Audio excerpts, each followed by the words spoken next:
Well, Dunbar city officials say their police officers did nothing wrong, but they've agreed to settle another police brutality lawsuit, this time for $500,000. Bob Aaron reports that it's the latest in what some claim is a pattern of civil rights violations by Dunbar police. But we must warn you, some of this video in this report, it may be disturbing. A $500,000 settlement has been reached with Anthony Reese, who had accused officers of using excessive force against him in a 2023 beatdown just outside the Dunbar police station. The latest settlement comes after the city agreed to pay $2 million in the death of Michael Scott Jr., who was hurt in police custody. Zachary Winters, a Dunbar officer, was named in both lawsuits. The really shocking part of this is that this all happened just a few months after the Michael Scott death in Dunbar. The same officer, Officer Winters, was involved in this. You could hear him on some of the body cams on the officers that came out, and then later on his own body cam at the hospital, almost bragging about getting in some shots and getting in some hits on Mr. Reese. While these civil lawsuit settlements did not involve any admission of wrongdoing, we're talking about a lot of money.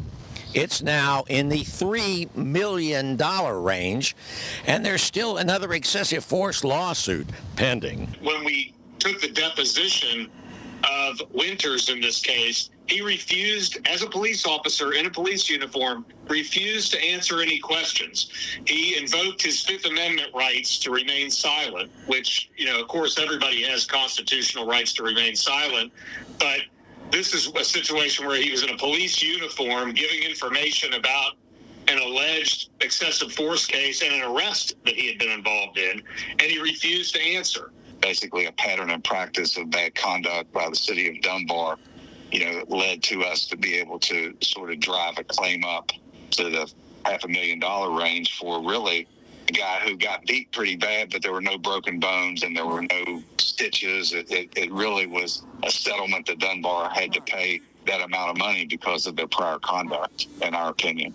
It is less clear if problems persist. They've made strides. There's a new chief. The Dunbar has made strides in recent months that seem to be getting better, but we've still got, some of the same officers that are involved in these cases are there, and there's a lot of question about what they've done and what they intend to do with their patterns and practices.